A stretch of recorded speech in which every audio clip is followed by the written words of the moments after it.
What's going on, peeps? It's Wrath here, hanging out today, playing some Idle Heroes. I'm going to thank you guys so much for coming to hang out with me today. If you liked the video, don't forget, smash that thumbs up button to show your support. And if you haven't already, don't forget to subscribe as well. Alright guys, we're here today on the official servers, as we have been for the last, 2 weeks. But we're here again today, because it's new event day. And on new event day, we talk about new events and such. That's what we do. Before we do that, I'm just going to let you guys know, it is freezing cold where I'm recording right now. It's absolutely stupid.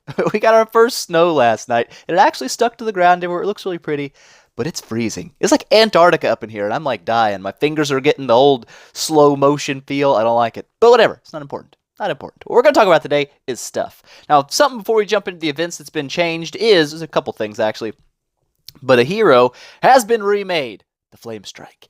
Now, I'm not going to lie, I never really liked Flame Strike before, and I still don't really like her now. The design doesn't, that I don't know, not for me. Just not my kind of hero, so if they made her a god, I'll never know about it. But anyways, she's been changed dramatically. Before, she used to be a cheese unit where she gained, with her passive, she would gain crit and crit damage when enemies died, and she would gain attack and skill damage as her allies died. So as enemies died on the battlefield, she got more and more strong, more and more nuky, and then she could just kind of come in and one-shot teams. That's kind of what she did. Well, it's been changed now.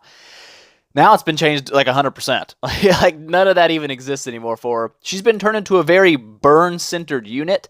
I'm kind of wondering if this isn't kind of preempting the Phoenix monster coming out, because the Phoenix monster is supposed to pair with burn, and we'll see how that works. I don't really know.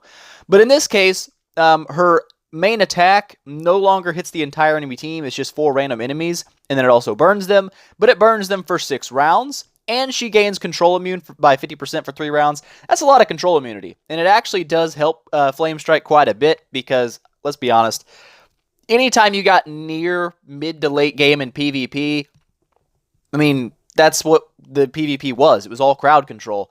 With Valkyrie coming out, the meta's kind of having to shift a little bit back toward more burst damage instead of all crowd control, but that's what it mainly was, and she finally has some counter to that. She finally has a way to dodge getting stunned and, just kind of ruin that way, which I think is kind of nice. I'm kind of curious, though, how much this burn damage is going to do. 6 rounds of 50% burn damage, I assume it stacks like any other kind of damage, would mean that you can get a decent amount of burning on somebody, and I kind of wonder if it hasn't pushed her more into a dual role unit to more PvE as well. Like I said, I haven't built her, so I have no idea. Just talking up my butt right now, and that's what I do. I just guess at things. If I haven't built them, I guess. That's what I do. It's my job to guess, kinda. I don't know, but whatever.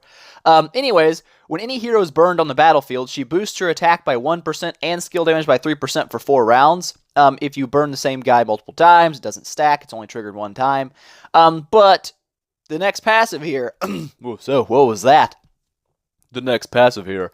When the round ends, she's going to deal 25% of her attack as burning damage against all enemies for 6 rounds, which pretty much means this will be procced all the time. Unless you have a Kluger or something out there who dodges burns.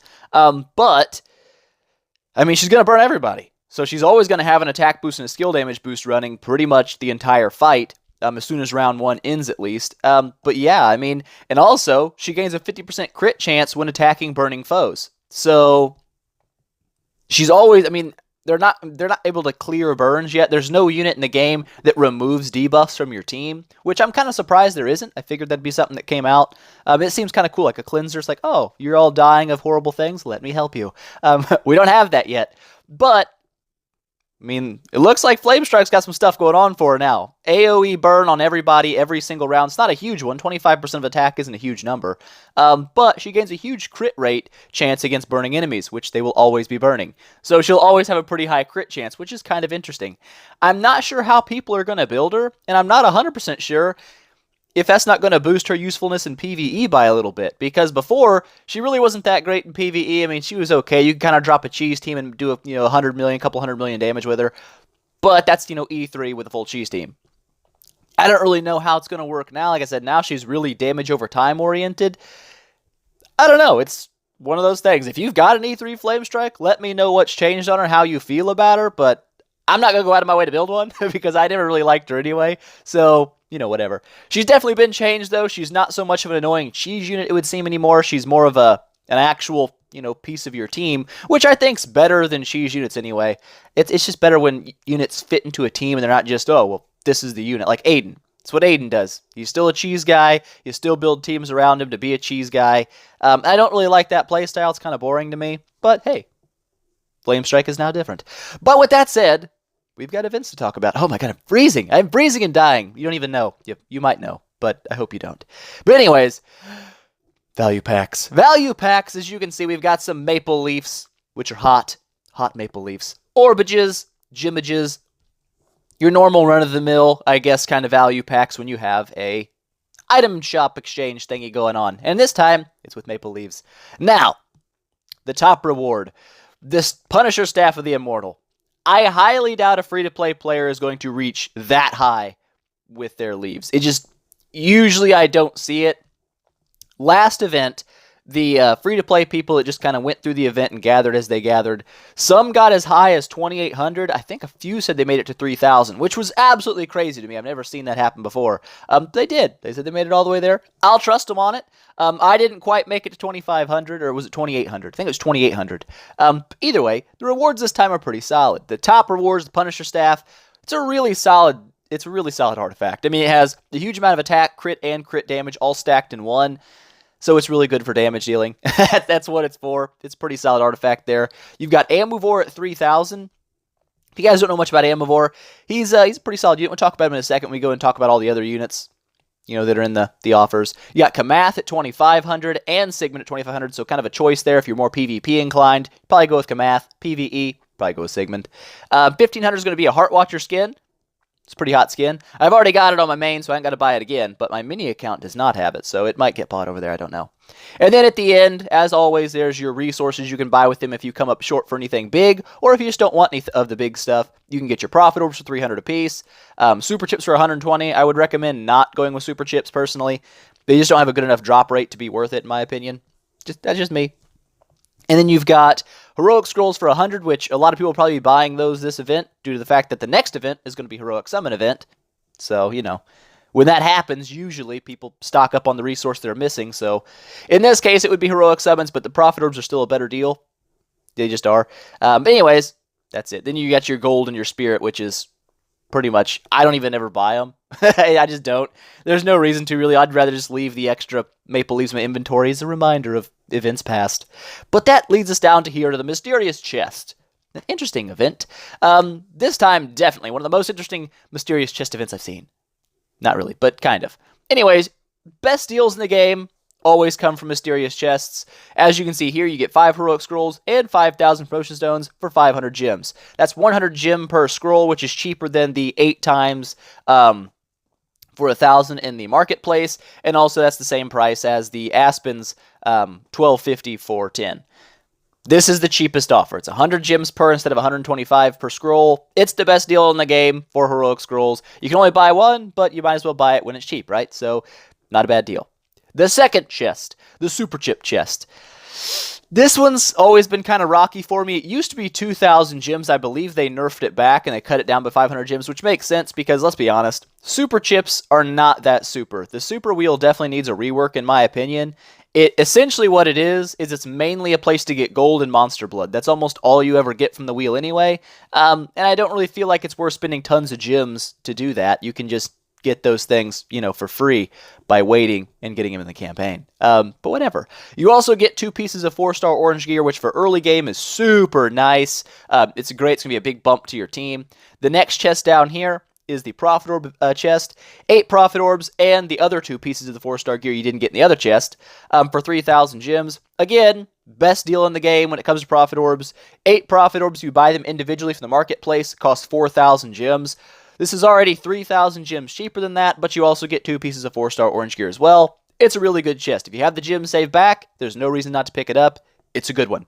Coming down here to the 5,000 chest, these hold the hero. They used to be 6,000. They did drop the price on these as well. This time it's Corpse Demon and 20,000 Arcane Dust for your stone leveling or whatever, your treasure leveling. I'm not a huge Corpse Demon fan. He's a cool unit. He definitely has uses.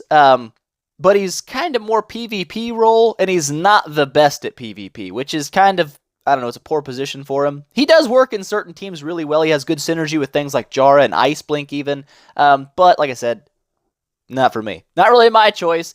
I usually don't buy the 5,000 chest with the hero unless it holds a hero that I very, very, very much need. Like if this would have been a Sigmund or something like that, I'd be like, you know what? Yeah, or a Shia, I'd been like, yeah, that's going to be worth 5,000 gems to me because that's a guaranteed copy of that hero that quick. But let's bring us to the last chest, and this chest is the freakish chest. The 8,000 chest. For the first time ever, there is glorious relics in this chest, and there's not just a few, there's 30 of them. That's a lot. That's half of a hero, pretty much. Any hero in the game that you want other than light and dark heroes. Not to mention, it comes with Belrain. Belrain, in her recent buff, has become an incredibly difficult force to deal with. Very good healing now. She also boosts the effect of healing, which becomes pretty crazy. A really solid unit all around. And you can use her anywhere. You can use her in PvE, you can use her in PvP. She has really good healing, and if she dies, she continues to heal your team, which is really powerful. We'll talk about her, I guess, a little bit. And also you get 25,000 guild coins, which is usually the big shining portion of the chest, like 25,000 guild coins, hot. But honestly, this time around, I would say every single thing in the 8,000 chest is, like, top-notch. Like, this is a really good week for mysterious gems, minus the fact that I don't have 8,000 gems yet. But we'll get there. I'm going to make it there. I'm going to finish my monthly events out and such, and we'll make it. But with that said, I guess it's time to talk about the units that we have on offer. Let's do it. Let us do it. We'll do it in this area. So we'll start, I guess, with Kamath, because I always go from this way to this way. It just makes sense to me. Kamath, eeny, meeny, miny. Actually, we'll start with Corpse Demon, because he's before a Kamath. Corpse Demon, as you can see, he has a very huge amount of health. Very large amount of health. High HP guy. Very tanky. He's a tank. Boom. Boom! Deductive reasoning. Anyways, what he does, he's a crowd control unit, but he's also a pretty solid tank at the same time. His active skill has a 70% chance to freeze the frontline units for 2 rounds, which is an incredibly high freeze chance. That's up there. So you're almost guaranteed to freeze at least one of them. It's going to happen pretty much. But he also heals himself, and not by attack. He heals himself by percent of total HP, which is a big deal. You get a Corpse Demon with 5-6 million health. That's going to be a huge heal. That's going to be a big one. That's like 1.5 million health with his active skill. It's big. It's big. Anyways, whatever. Shh, calm down. Calm down, people. His first passive here, when taking damage from non-warrior targets, has a 20% chance to freeze them. When taking damage from a warrior target, has a 35% chance to freeze them. So even just being Corpse Demon, just hanging out and sitting down, he has crowd control ability. When people hit him, they can get frozen. That's actually pretty annoying, and sometimes it can throw a fight in your favor just by defense, which is kind of cool. So like I said, he's more PvP geared because of all the crowd control. He's pretty decent at it, but he pairs better with like freeze-centric teams, in my opinion. Anyways, second passive here is just kind of a normal passive. It gives him 35% block, 40% HP, but he's also immune to being frozen, which isn't a bad deal. It does counter other Corpse Demons, counters Jara to a certain extent, but not always, because she has Petrify as well, and it counters Ice Blink. However, only Jara is really in the meta right now, at least on my servers. Ice Blink fell out of the meta ages ago. He's just too slow. Oh my gosh, come on, people. Come on, people, don't do this to me. Sorry. Unprofessional, unsubscribed. Anyways, whatever. Ice Blink fell out of the eye a long time ago. He's just not really that great, little too slow. So the big things that Corpse Demon counters aren't used as heavily anymore, which also kind of fudges him out of the meta a little bit too. But anytime you have any kind of immunity to a freeze or a stun or a petrify, it's nice. It's a nice little passive to have. The last one here, when he falls below half health, he's going to heal himself by 20% of his total HP for 3 rounds. Again, this heal is not based on his attack, which makes him different than a lot of other tanky units. For example, like Dominator. People's like, Dominator has a huge heal. It's like 600% of his attack. Well, his attack's like 10,000, so that heal still sucks. In Corpse Demon's case, it's based on his total HP. So you got a 6 million HP Corpse Demon. When that procs, he's going to gain a lot of freaking health back. An absolute buttload of it. And this gives him use not only in PvP, but also in things like the Aspen Dungeon. Corpse Demon can be incredibly hard to kill. He has a lot of healing potential, crowd control potential as well, and that's actually really nice. I would bet an E3 Corpse Demon can make it to hell. I don't really doubt that. You might have to have help on healer nodes and such. He doesn't have a lot of raw damage, but he's a pretty tanky unit. So he's not bad if you're trying to build a freeze kind of oriented PvP team, which you could if you wanted to with Jaras, Ice Blinks, and Corpse Demons, or honestly just Corpse Demon and Jara if you wanted to and kind of leave Ice Blink out of it. He'd be a decent unit for that. But very tanky, decently solid unit, has some versatility. He kind of tanks in PvE, but when it comes to like boss damage and stuff, this guy is not for boss damage. He would mainly be there just to take damage. That's all he would do. He wouldn't deal anything. You'd be better off, obviously, with a Gru or Berea. Well, not really Gru. I meant Sigmund. Shh! Don't say nothing. I meant Sigmund. Sigmund or Berea. If you want him, you could tank with Berea, and he also gets pretty decent damage out. So this guy is not really for boss fighting. Aspen works pretty well in PvP, pretty solid as well. But not really god tier PvP in my opinion. Just there's not enough freeze in the meta right now to make him really useful in countering it, so it's That brings us to Kamath. Kamath, the K-Math. What's up? What's up, dude? If you guys don't know about Kamath, I don't know, you might be new to the game. We'll talk about him. So what's we going to do? What he does, his active skill is going to hit backline enemies with 35% chance to petrify them for 2 rounds, and he also decreases armor by 30% for 3 rounds. The armor reduction is nice and kind of handy, but it's not like a be-all, end-all important thing, and it doesn't really translate well into PvE like you might think it would. Kamath does next to nothing in PvE, and you're way better off using something like Sigmund or even Rosa if you're really looking for that extra kind of punch. He's mainly backline crowd control, 35% chance. That's what he's going for. His first passive here is just kind of a run-of-the-mill passive, boosted attack, boosted HP, increased armor, but he's also immune to being petrified. Like Corpse Demon, this is one of those things that make Kamath kind of nice. He counters units that petrify, so things like Dark Arthidol, Sleepless if you ever see a Sleepless in PvP, other Kamaths. He counters that because he can't be petrified. So it's an interesting little deal. Anytime, like I said, you have some kind of crowd control immunity, it is handy in PvP, and that's where you mainly see Kamath. He's a PvP unit. He doesn't really work anywhere else. He's not an Aspen unit. He's not a guild boss unit. He is all PvP. That's pretty much all he does, other than, I guess you say, the Tower of Oblivion or something. He could work there as well. Second passive here, 160% of his attack is damage to petrified targets, so when he petrifies people, he does extra damage to them, boosts his damage. Not bad. Basic attack changed to deal 95% of his attack as damage against all backline enemies with a 20% chance to petrify. This is what most units don't have. His basic attack has an AoE chance to petrify. It does only hit backline units, but that's 4 units. So his basic attack has a chance to stun 4 different people. That's not bad. The only unit that has something like that I can think of right now is King Barton. And King Barton is very powerful right now. A lot of people like King Barton because of his basic attack stun and all that business, but we're going to talk about him. We're going to talk about him. We're talking about Kamath. Kamath. Not bad. Basic attack, extra damage petrified targets. If his basic attack does petrify somebody, he comes with his active skill. He's going to gain a big damage boost to that person because they're petrified, and he can put some people down. Not usually, he's not really heavy burst damage, but he does get decent attack damage once you start petrifying people, so he pairs very well with other units that petrify. If you have Dark Arthidol on your team, etc., things like that, you're going to see more returns from Kamath because the more petrified enemies, the better he performs. The last, Guard of Rock.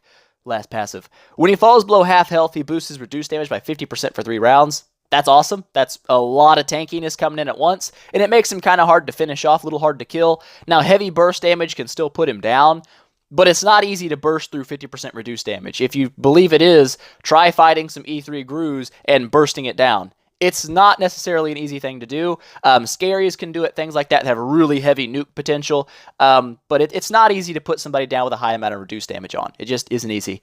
And that makes him a little bit better in PvP. He's harder to kill, got crowd control, not bad. Kamath is still used pretty heavily in PvP, at least on my servers. Not a bad unit to build if you're very PvP focused, but that's pretty much all he does. Other than the Tower of Oblivion, Kamath is not going to help you in any kind of PvE situation, so just keep that in mind. Keep that in mind. Now I gotta remember who else was on the docket. I have no idea. We got Sigmund. I know we got Sigmund. Haha, we can go Sigmund. Bam. Sigmund. Everybody knows about Sigmund by now. He's been around for a long time. Pretty much the best warrior for PvE damage. The reason I say that is not because he only does decent damage, but he also supports your team's damage, and that's something no other warrior can do. Like, Berea has really nasty damage output, but it doesn't really strip armor or anything for your team. Mainly Sigmund does this. If you guys don't know about Sigmund, we'll talk about him. We'll talk about Sigmund. He does some damage against 3 random enemies, reduces their armor by 30% and their block by 30%, which is a little bit annoying if there's block-heavy units like in PvP. That can also help a little bit. He's not really for PvP, but if you're going to build one to E3, you're probably using him in PvP too, because it's hard to build tons and tons of E3s. Anyways, not important. He also burns them, dealing an extra 54% of his attack as damage for 3 rounds, and it increases the burning damage by 86% each round. Not bad.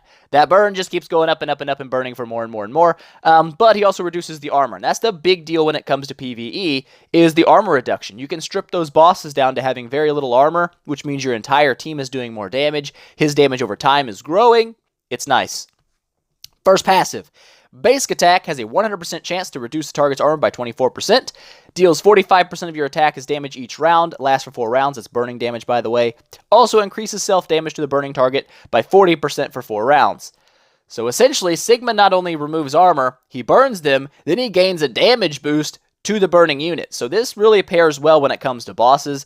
He does a lot of damage to them. It's really solid, actually. It's very good. And that's why you see a lot of Sigmunds. He's a very tanky unit. He's a warrior, so he gets a pretty good health pool at the end. He reduces armor to make your entire team hit harder, and he has a pretty heavy damage output himself, which is all good things when it comes to PvE.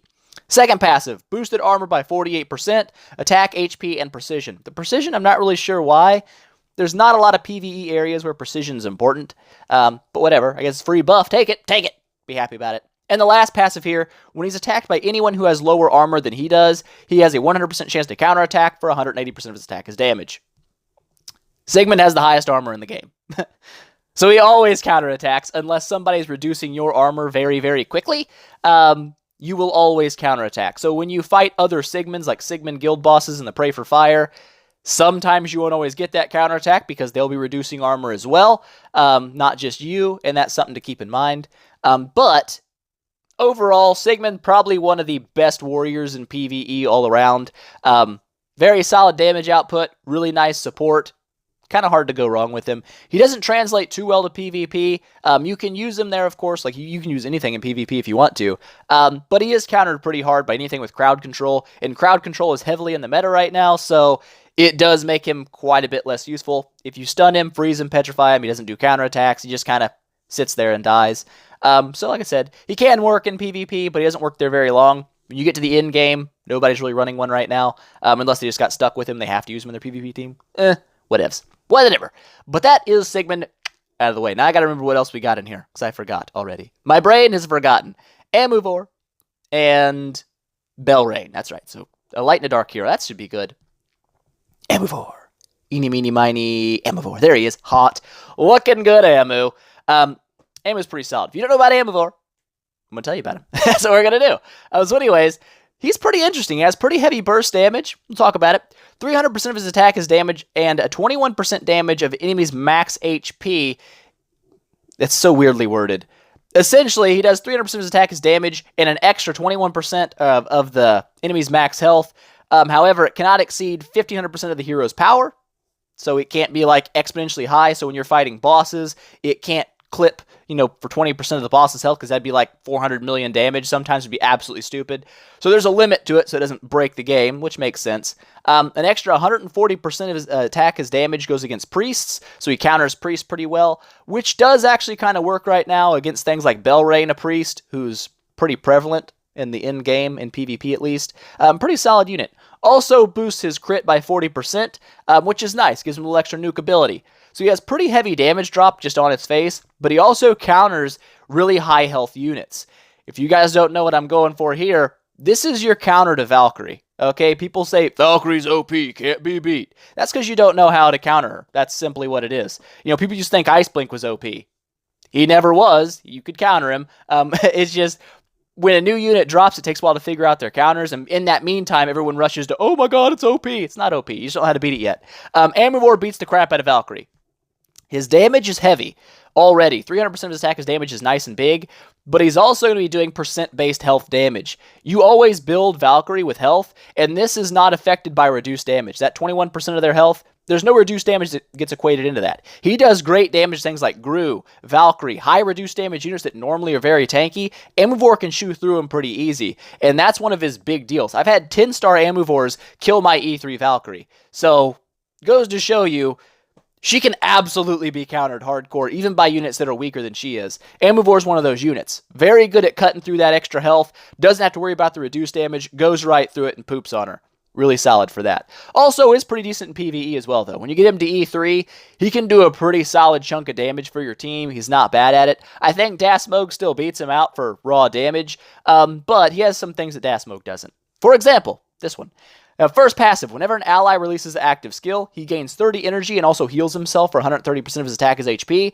That's not bad. That extra energy means more skill casts. His skill casts are where the bulk of his damage comes from. So, obviously, you want him to cast a lot of skills. That's not bad. But the heal is also pretty nice. It's a little extra self-sustain for him that Dasmog and etc. wouldn't have.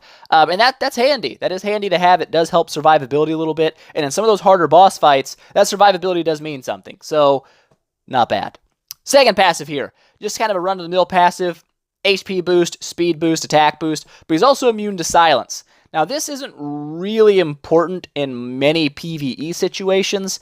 But it does work out pretty well in PvP, where a lot of people run Demon Hunter. She's very easy to build. It's pretty easy to get her copies, is what I mean. So getting E3 Demon Hunter is what a lot of people do when they push PvP. Demon Hunter's only form of crowd control is silence. If you can't silence Amuvor, he's always going to cast that active skill anyways, which is, good. His active skill does a lot of damage. That's what you want from his active skill. So silence immunity is not like a huge deal, but it's also, it's a free form of crowd control resistance. Take it and be happy. Last passive here, basic attack changed to attack a random backline enemy. 130% of his attack is damage and reduces their energy by 50. That's actually highly annoying, by the way. That's something that can really screw you over. You'd be surprised. You'd be like, it's not really going to get you. Believe it or not, it can very much get you. If you're really relying on your Valkyrie's next active skill cast to drop that big damage over time and Amuvor just has a basic attack on her, guess what? She's not using it anymore. And that's really annoying when you're counting on a skill cast and have somebody steal that energy away. It can throw the battle against you. And that's why Amuvor is really solid. He's pretty popular in not only PvE, but also in PvP. Really solid dude. A good unit. Worth a build, in my opinion. He's one of the dark units that I would definitely recommend going for, just because he's a solid guy. And that leaves us to the finale, the Belrain. Throat clear. Professional mode. Deep breath. All right. Belrain. Belrain. She's been changed recently. I didn't go over it when she got changed because honestly I didn't notice it. I don't really look at light and dark heroes all that much. They're super hard to build. But whatever. Her active skill is going to deal 182% of her attack as damage against 4 random enemies. Also increases 4 random allies' attack by 30%, speed by 30%, and their effective being healed by 20%. That's not bad. Okay, before there was no effective being healed boost. Now she makes healing even stronger. Being that she also heals, this becomes pretty powerful pretty quick. Not to mention that attack boost and speed boost, hot. That's hot in a lot of areas. That big of an attack boost in PvE is going to do a lot for your team. Don't undersell it. That's a big attack boost that boosts your damage by quite a bit. The speed boost is mainly for PvP, but still, that's a lot of speed to give to your team. It is pretty handy. You'd be surprised how useful that is. But also that effective being healed is what's really interesting, because she didn't have that before, and it makes healing teams, or any team with a decent amount of healing, really hard to counter, because they heal a lot more, and especially when she dies, the healing's stupid. But anyways, boom. First passive. Skill. Passive skill. not skill. Shh. Increase HP, attack, and control immune. She didn't have control immune before, I don't think. I didn't pay a ton of attention to her, but I don't believe she had it. So this is going to be very powerful for her, especially if you use her in a light dark team or a good versus evil team, because they already get 30% crowd control immunity from the aura. Even if you don't, now she has control immunity. She has a small chance, 20% is not a huge chance, but it's a chance to dodge crowd control. That's a big deal, especially with her being so slow. That is very important. So a really nice change to her passive, made her harder to stun and freeze, etc. That's good. It helps her be alive. It helps her not to die. Second passive. Basic attack heals 3 random allies for 250% of her attack as HP, lasting 3 rounds. That's the basic attack. So even if she's silenced, she still gets to use that, which is pretty nice. But 250% of her attack with a pretty high attack is a solid heal. Not to mention she can boost her own attack with her active skill and make that heal even stronger. Also paired with the extra effect of being healed is also going to pair with that heal. So She has a very solid heal kit for a basic attack. It does hit 3 random allies, which is its only downfalls. It's not, you can't target someone that needs the healing. It's going to go to 3 random people. That can work out really well for you, or it could also heal 3 people that don't really need it. But either ways, it's a pretty high heal, and when you couple it with her active skill, it becomes a much better heal. And finally, when she dies, when you finally murder the poor Belrain, which how could you, look at her, how could you murder that face? That would just be evil. But anyways, once you do kill her, she's going to heal all her allies for 300% of her attack as HP for 5 rounds. That's a long time of a lot of healing. This is what Belrain's been like. If you were lucky enough to have an E3 Belrain, you already know how good she is. If you don't have one, you don't really know. And this is what's sad for me, because poor Rathy here. Poor Rathy. I've got 2 Belrains chilling there. I've got a 3rd Belrain sitting here, and I've got another Belrain I'm going to get from the 8,000 gem chest. So I'm only 1 Belrain short of a 10-star Belrain. She's a pretty solid unit. She was good before the buff, to be honest, but after the buff, now she's really good. And especially if you fought her in the Aspen dungeon, if you're in the Hell Mode Plus, those Belrain, Gurky, Asmo, Michelle waves, they're no joke. They're no joke at all. There's a lot of healing going on, a lot of damage going on. She's very powerful there. But all around, a really solid unit. If you're going to build a light hero and you've got a lot of copies of Belrain, or if you're just trying to pick one to go for, Belrain's not a bad choice. Very good support. And the support isn't just for PvP. I used to think she was mainly a PvP healer. But honestly, if you put her in PvE, that attack boost is going to be really nice, especially when you pair that with like a Heart Watcher who's already stacking damage boosts. That's pretty handy. Plus, it's a lot of healing. It makes your team much harder to kill, and that's important. So, those are the new units. I guess they're not new units. Those are the units you can get this week in all the events. If you're wondering how to get Maple Leafs or whatever, it's just random chance. They drop in the campaign. I wonder if I have any right now. I don't, of course not. That would just be too fortuitous. But they drop in the campaign.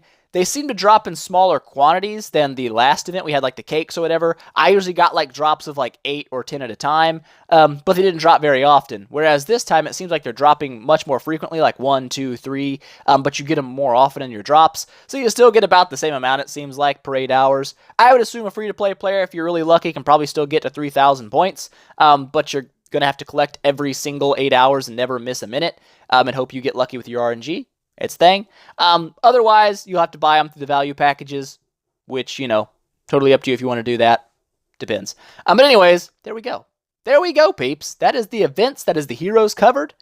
That's going to be it. I hope you guys enjoyed it. If you liked the video, please make sure, smash that thumbs up button and show your support. If you haven't already, don't forget to subscribe as well, and tell your friends about it, because that definitely helps me out a lot. And I will see you guys in the next one.